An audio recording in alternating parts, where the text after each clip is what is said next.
In a world where competitive survival has become rarer, one UK retail institution has survived for 175 years, remained a trusted brand, has over 50,000 employees, 2,000 stores, 4,000 pharmacists, and has 85% of the UK's population living within 10 minutes of a store. It's Boots, of course, today part of US Walgreens Boots Alliance, an entity with sales of over 140 billion and one of the largest purchasers of prescription drugs. We thought it timely to explore the future of retail, the big drivers of change, the overload of Western health systems, and how pharmacy dispensers may play a role, along with technology, the power of data, and what customers want. So not much. However, we have in front of us Seb James, CEO of Boots. Welcome to the Money Maze podcast. Well, thank you very much, Simon. I'm very flattered to be asked. I know that Money Maze has had to turn away over 700 people to its podcast, so I feel very privileged to be here. Fantastic. Well, we're here in London. It's early May. It's a beautiful evening, dare I say that. And you're so busy that the only way I could get time in your diary was to persuade you to come and have a glass of wine at my home. And now you've said no to the wine. Well, I need to stay sober for you. So let's just jog back. You go from school to Magdalen College, Oxford. Yes. Our mutual friend Will Campion described you as a polymath and that you could have pursued any number of careers, yet you opted for management consultancy at Bain & Co. Now, I don't know whether he was right about the polymath. We're going to find that out. But what options did you actually weigh up? Yeah, so when I left university, there were two paths that were sort of, the glamorous ones to pursue. One was in those days investment banking, at the height of the Big Bang and all those kind of things. And the other one was consulting, which paid a lot less. But actually, I'm really pleased to have done it. It was a slightly more swashbuckling world in consulting in those days. And it's a great job for a young person coming out of university because you get to do a whole load of stuff. You're treated like a grown-up right away, and it's just a great place to start. Right. Now, I note that after a period, you then decide to go for more education and go to study your MBA at INSEAD in 91. Now, very general, but today, how do you assess whether an MBA is going to help a person in their career? So it does a couple of things, I think, an MBA. And an INSEAD MBA is great because it lasts only basically a year. And the benefit of it is if you want to change direction, it's a brilliant whitewash. So you go in from, you started your career in engineering, you go to do an MBA and you can then move on to something completely different. And that's a lovely thing to be able to do. The other thing, and I think this was definitely true for me, is it's a way of getting a bit older constructively. There's no question that, you go into consulting, you're thrown into a world of business, etc.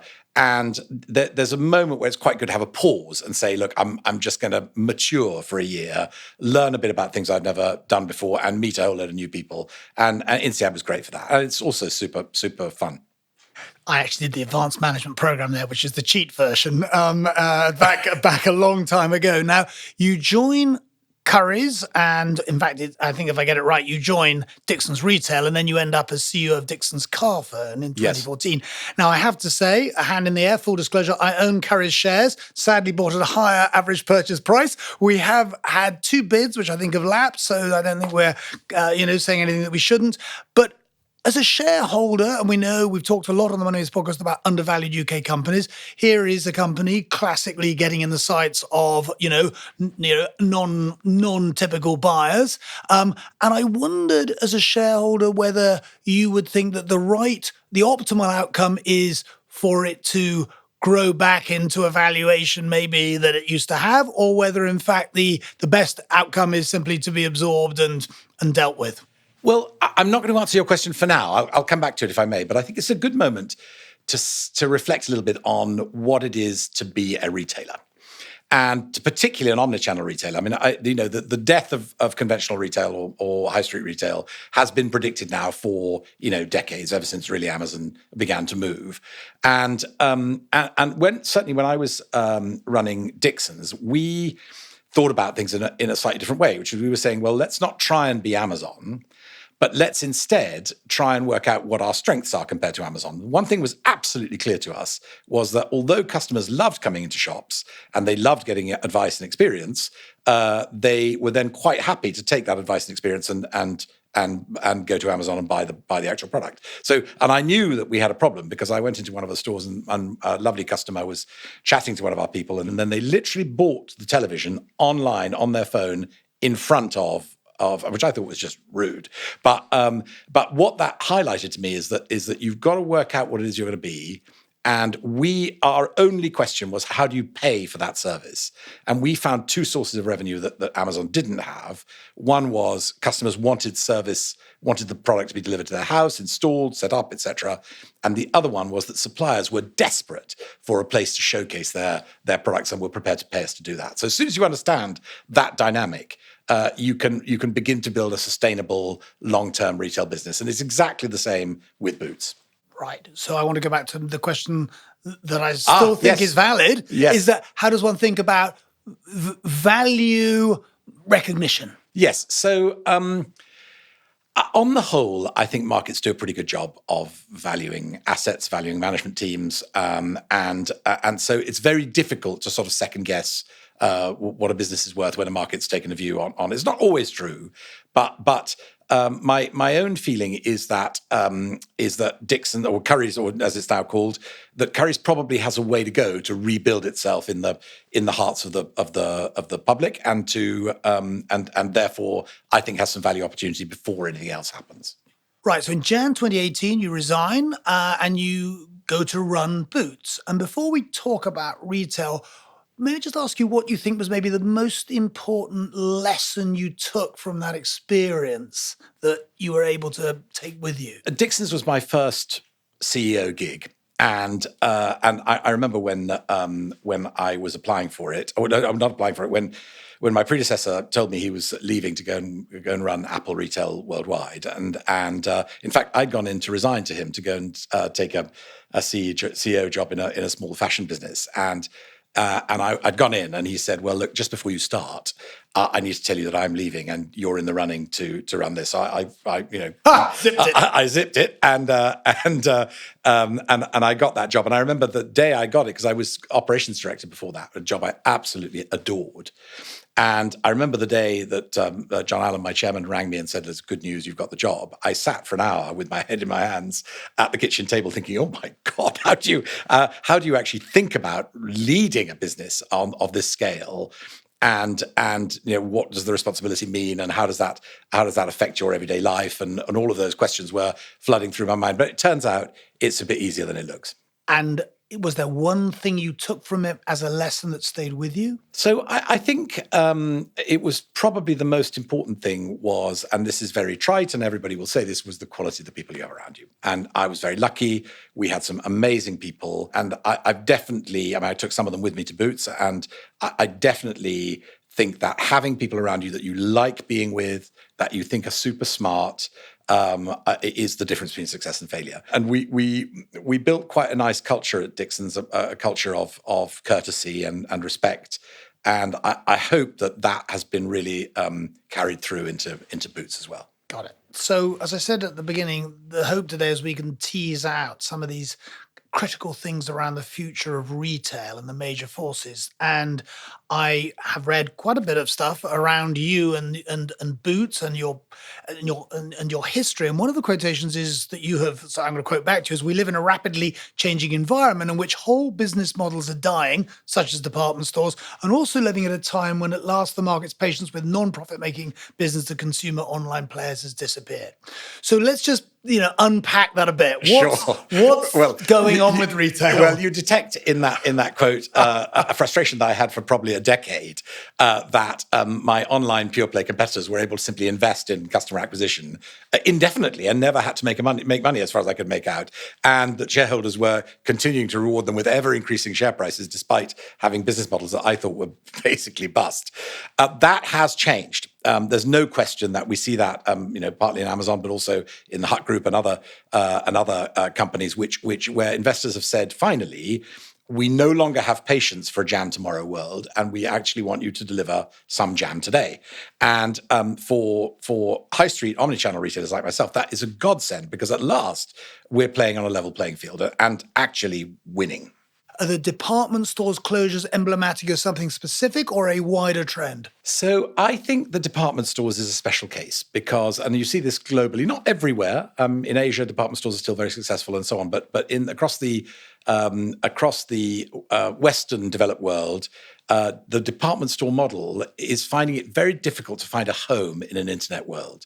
Now, if you think about a department store, its job was to curate ranges of a wide range of products and to make decisions really on behalf of consumers to showcase that in an environment where people get service and so on.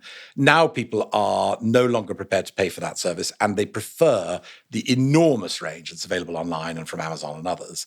And that has just taken out all of the profit-making the top 20% of that business. And that's why I think those models are no longer working. Right. Well, I don't yet want to jump to boots. So if we stay sort of, 500 feet, what is it that customers most want from a retail experience? So I think that increasingly there are three kinds of retailer. And I think that's going to develop more and more as time goes by. There are general mass merchant online pure players, of which Amazon is the most obvious example. And there are a few of these. And actually there are some which are a bit specialized, like Shein and so on, who are taking big chunks of a particular market online. And they're doing a great job of, pilot high, sell it relatively cheap, wide range, and a faultless service as far as it goes. So that's sort of category one. Category two, obviously supermarkets, and all of those things. The third category is the interesting one, which is specialists. And what I think we're observing now is that big and small, there is a third category of successful retailer, which is companies that are specializing, and therefore customers are getting a different experience in those stores because they're talking to people who really understand what they're talking about. So can I ask you to maybe give me one or two examples? And also, at the same time, is there a geographical tilt that, the US is ahead of us, as it may have been in some instances? So examples of specialists, well, obviously, we think we're a specialist, but you see around the world, in beauty, for example, Sephora, Douglas in Germany, these are places where people can come and have a particular experience together or with friends, which is totally on the beauty axis. And that's a decision that people are making to pass their leisure time.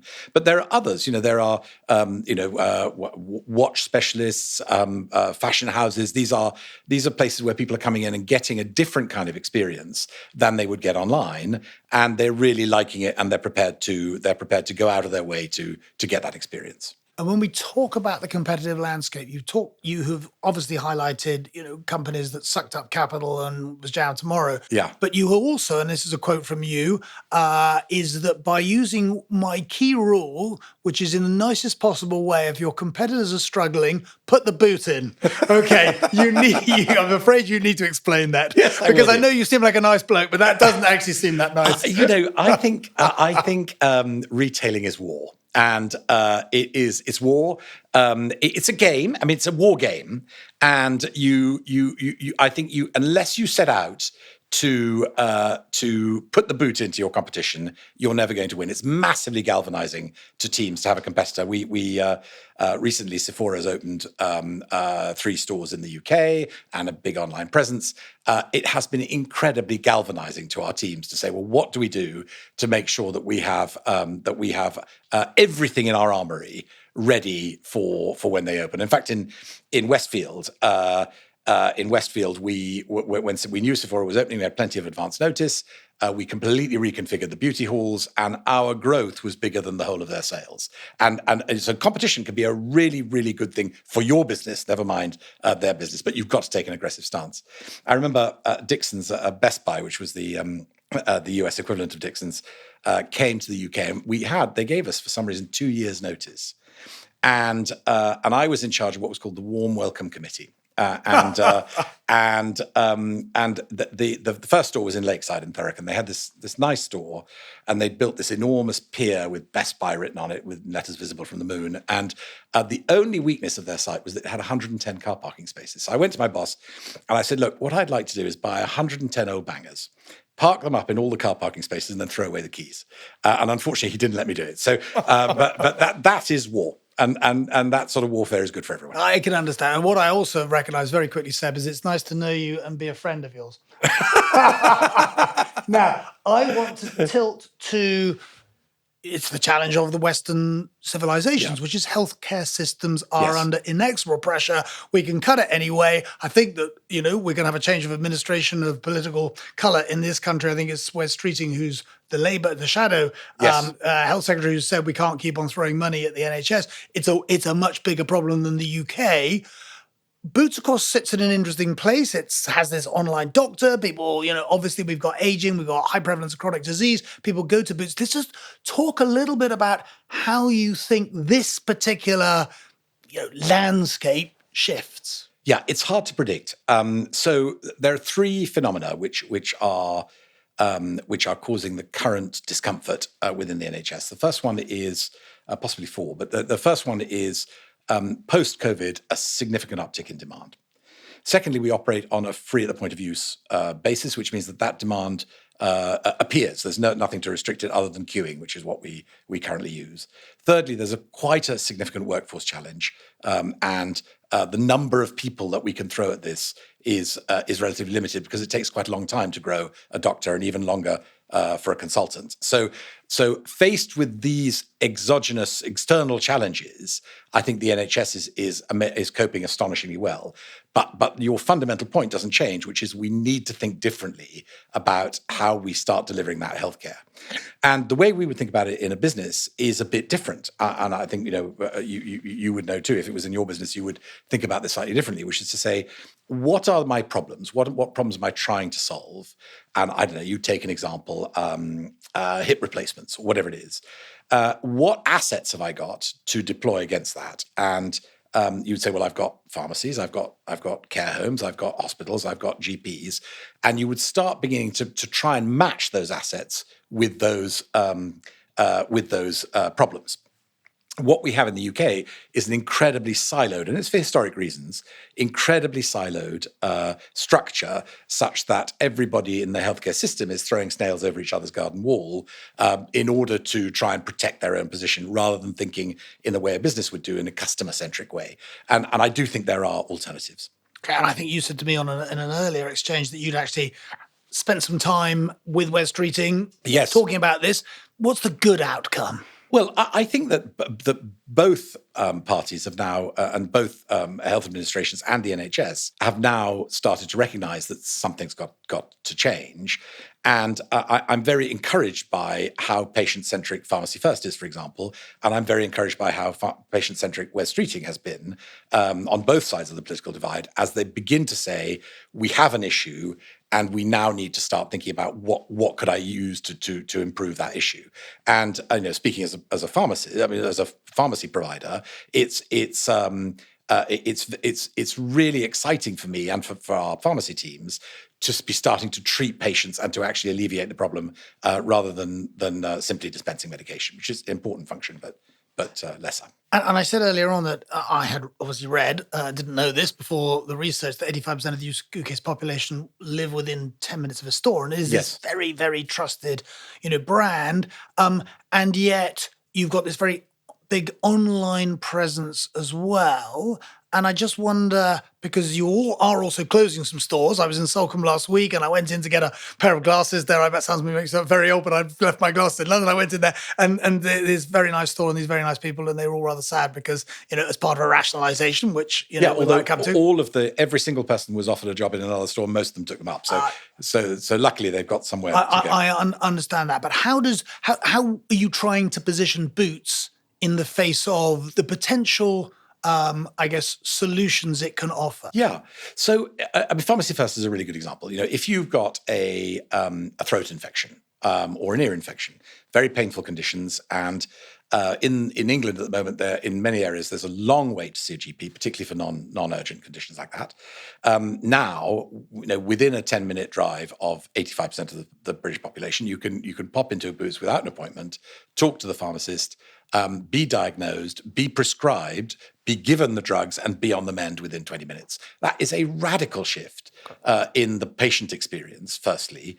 And secondly, it's cheaper for the NHS. And thirdly, it releases a GP appointment for somebody who's got much more complex conditions, which really requires the GP's expertise. So I think it's a properly triple win, and we think there's lots more areas where we could get involved in helping people in communities, and they include things like cardiovascular disease, pain management, some mental health. There's whole areas which are currently taking up a lot of GP time and even secondary care time that I think community pharmacy could do brilliantly. Embedded within that, of course, is technology. Yeah. And I'd like to break that down. Part of it is the data component of your business and your cards, but I'm going to come back, pause. Large language models, AI, lots of excitement, but what does it practically mean for you? Yeah, so we'll unpack that into a few bits. So data, I think until fairly recently we had a lot of data, but we really didn't know what to do with it. It was just sort of sat there.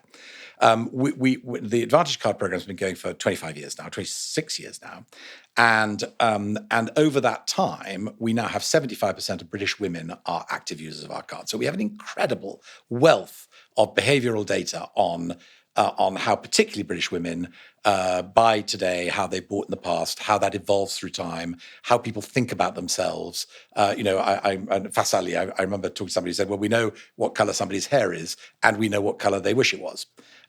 These are quite interesting things that will enable us to actually hopefully make people's lives better. And we've now started, particularly using our app, started really thinking about the person as a person rather than as a cohort or a segment or whatever it is. And that, I think, is the way all modern retail is going to go. It's all going to be about who are you and how can I suggest to you things that we think will make you a happier person or more closely aligned to what you're trying to achieve. And so that's the sort of the first thing. Large language models is much more blurred. It's much less clear how that's going to impact retail. Some people believe that websites will not look the same in 5 years' time. They'll just be dialogue boxes. You'll put in your question in random form. You'll have a conversation with effectively your digital assistant, and then a whole bunch of products will be suggested to you.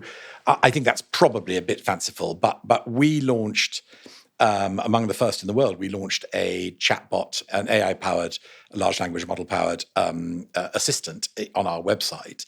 And you can ask it anything you want. You can say, I have a headache. You can say, how can I find out the right shade of lipstick for me? All of these questions it will answer in a really intelligent way, knowing our supply chain, knowing our product set. And you can say, where's my order? That is definitely coming.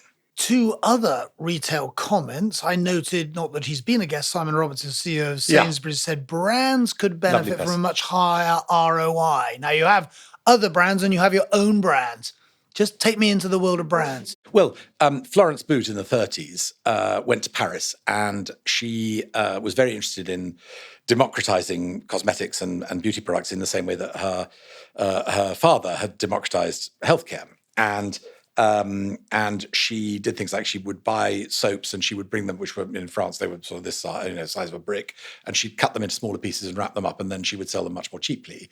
And that became a range of cosmetics that a working woman could wear 7 days a week, hence number 7.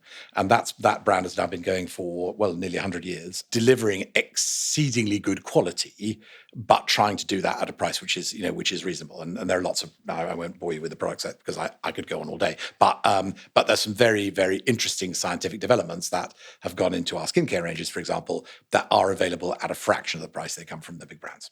And how do we think about that own brands versus sort of the glamour brands, particularly since the premium products have had an inflation attached to them, but that doesn't match their cost increases? Yes. So we because we're manufacturers, we know what's happened to costs, and we have had a few moments where we've talked to some of the brands about whether the cost increases that they're suggesting are appropriate. But my own view is that our job as a shopkeeper is not to dictate to customers what it is they should buy. Our job as a shopkeeper is to have the products which are hot on the shelf right now, which people want, to sell them at a reasonable price with great advice. That's the job of a retailer. And I think we do it quite well. Own brand has a role to play. So if there will be a cohort of customers who would like to buy very similarly conceived products at a significantly cheaper price, and own brand fills that niche beautifully. At Boots, we also have some very sophisticated, pieces of science that we sell under our own brand. So I don't know, Dual Defense, which is the best cold defense and remedy, is a Boots own brand product. It was developed by our scientists. So there are functions for own brand. But I think that anybody who says, well, we're only going to have own brand is missing the point, particularly in fun categories like beauty, where people want brands, they want to see it on TikTok and they want to try it and have fun with it. And it's a bit of both.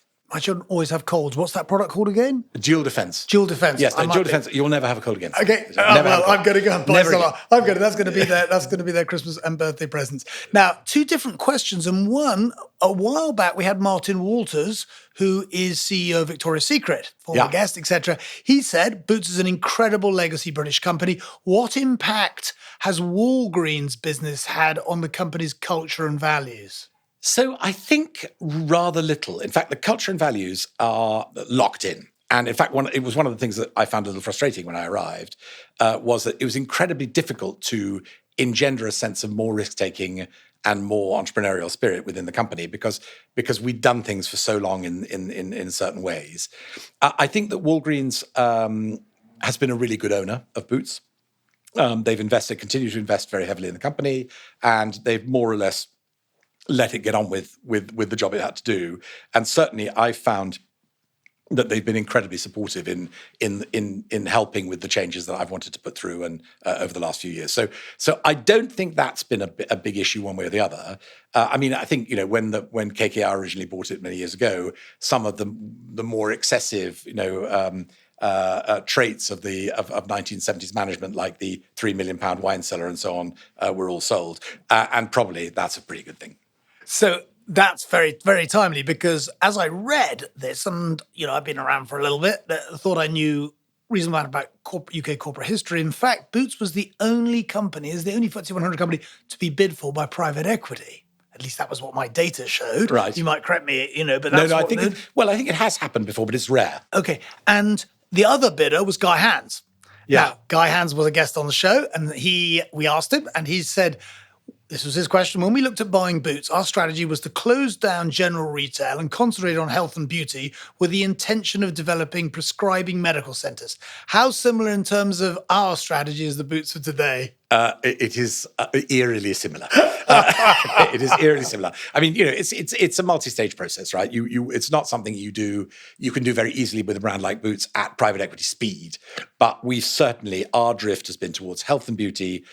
We have taken out a lot of what I would call ancillary products, and I'm not sure it's our job to be selling photo frames and that kind of thing. I think increasingly people are coming to Boots for an extraordinary beauty range, and increasingly they will come to Boots for their prescribing medical centres. I've got it. Which of course begs the question is, with a Boots, as in where does it go? I think Tim Wentworth is the CEO of Walgreens. Yes. He's said that they are evaluating all strategic options about the future of Boots, because does it go independent? Does it list? Does it get bought by somebody else? I'm sure you're highly restricted in what you can say, but how do you think about where Boots sits? Yeah, so I don't think anyone's made any decisions, which is why, even if I could say, I don't know. But I think generally speaking, the view is that I think Tim is quite rightly asking two questions. One is, what is the value of having Boots within WBA?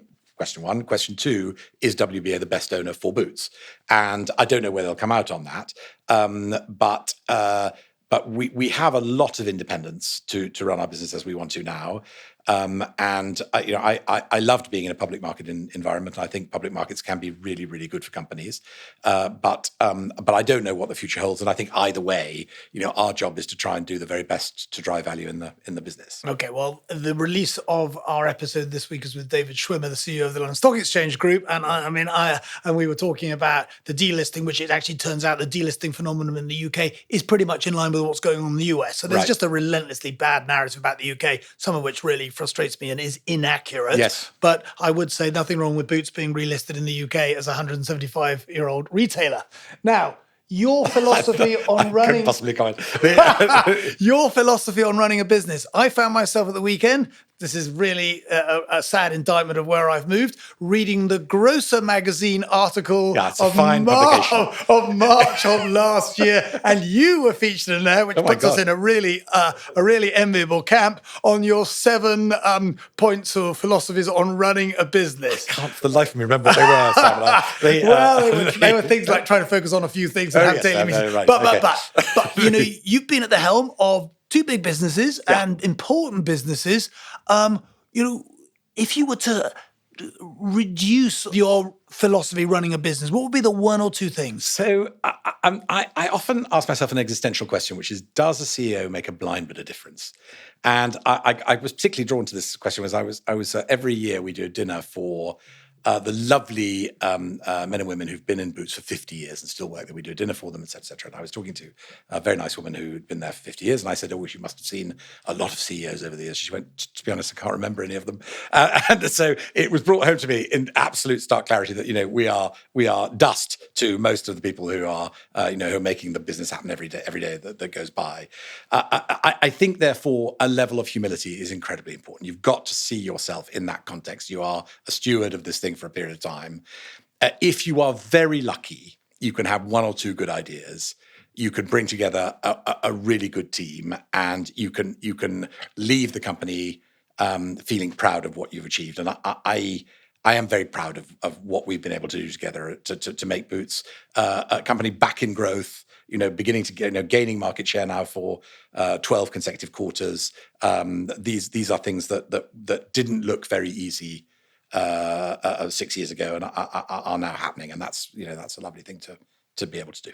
So we've looked at all these aspects that fall under the retail umbrella, and that, of course, brings us almost to the market square, and from the market square to the high street. Yeah. And lots of different, our office is just off Oxford Street, which is going through renovation. High streets are either, never coming back, or they're being repurposed, or they're actually, it's not quite as simple. Tell us about the high street. Yeah, it is complicated. And what has happened, a lot of national chains have closed down. A lot of high streets are looking really sad. And I went to Hemel Hempstead High Street the other day. It looks really sad. And there are, up and down the country, lots and lots of high streets, everything boarded up.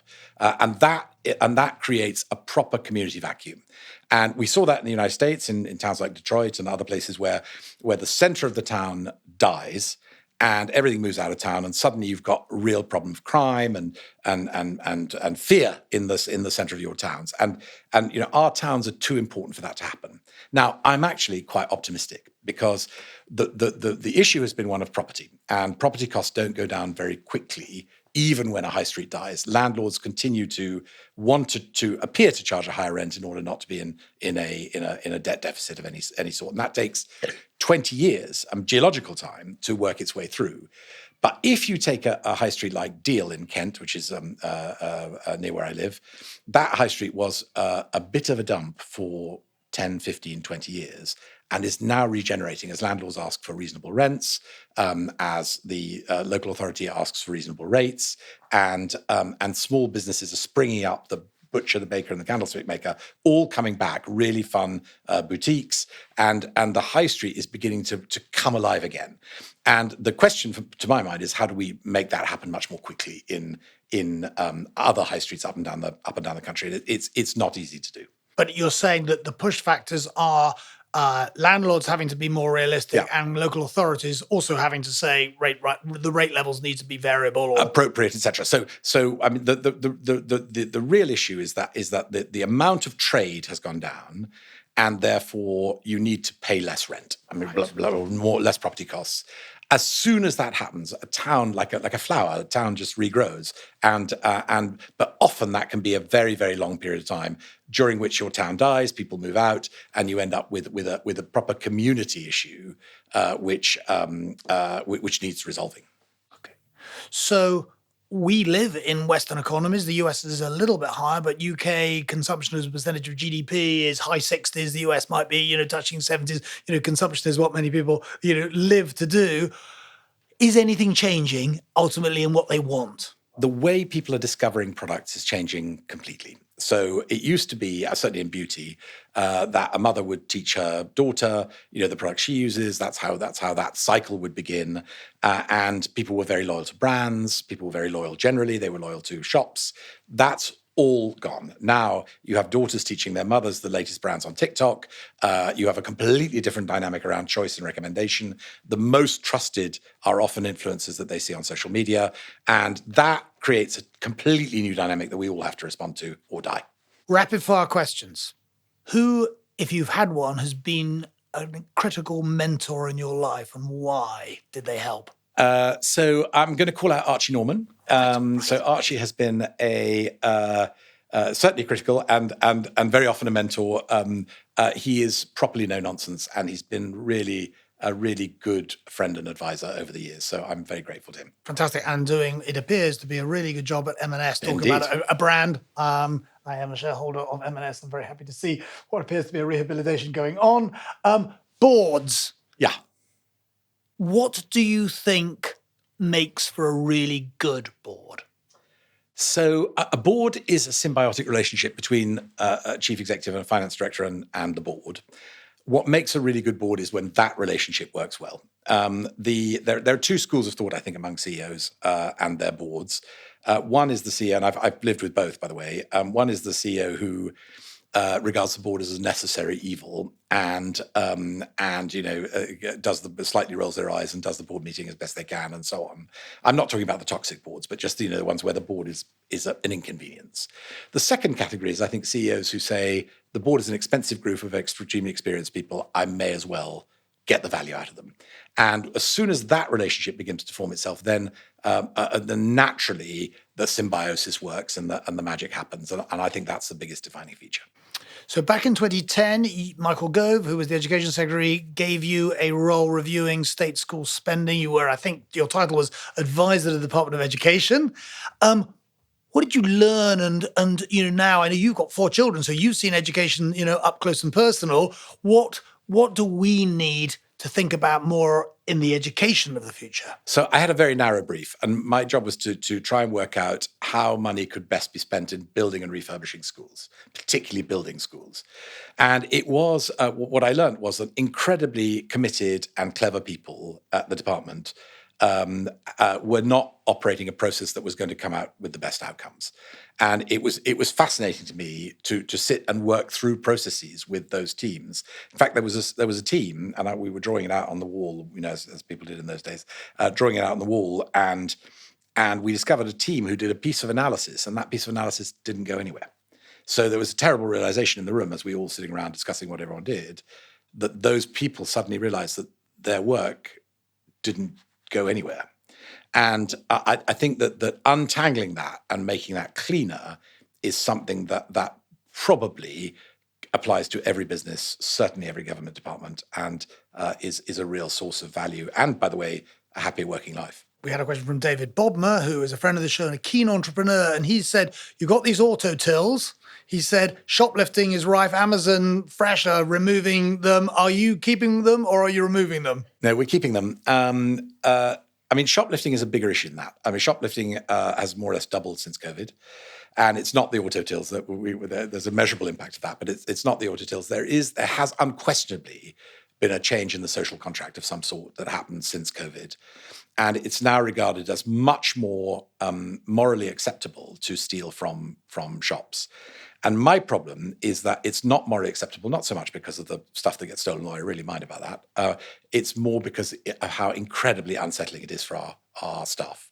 And I've been in stores where people have come in with crowbars, and I've been in stores where people have been shouting at staff and stealing from the store, and that is not okay. So the answer to your question is we're going to keep the tills that people mostly like them. Some don't. We also have, of course, man tills, but they allow us to have in a big store 60 tills that we could never otherwise have. So it's much quicker for most customers. Got it. For you, Seb James, what's the unscaled peak or two that lie ahead? So I would love to help anybody think about the healthcare challenge. I just think it's a really gnarly, knotty, difficult, important problem that I would love to get involved with in some way, shape, or form. Okay, and that then leads us to, we have these, a lot of young listeners from around the world. What advice would you give to a young person thinking about a career and having no fixed destination in mind? Retail, finance, healthcare? Well, I don't think anybody leaving university has a fixed destination, or very few people do. I know that some of the people who became prime minister said that they'd always wanted to be prime minister, etc. God bless them. But I think most of us slightly zoom about. I mean, it's right there in the word career, isn't it? I mean, we slightly rock from one side to the other, and there's a lot of luck in a professional life. I think slightly enjoy the ride and go with the flow. Once you've been a shopkeeper, I think you can never do anything else. The immediacy of it, you put a product on the shelf, you open a store, you put a promotion out, and instantly the customer tells you whether they like it or not. I'm very addicted to that. But some people love building, giant bridges that take 40 years to build. It's horses for courses. 3 final questions. A lot of discussion about executive pay, US v UK, and we need to attract global talent. You sit there as part of a US owned enterprise. How do you reflect on, the getting it right such that we encourage good capitalism? I perhaps slightly controversially, I do think that senior executives are paid a lot in this country, and I don't necessarily think you'd have much less good ones if they were paid less. But then I think that some very important and complicated public service jobs are not paid nearly enough. So I think it's really about making sure that you are doing what it takes to attract people who also have some other reason for doing some kind of work. I'm always a bit suspicious of people who are entirely coin operated, who only do a job for the money.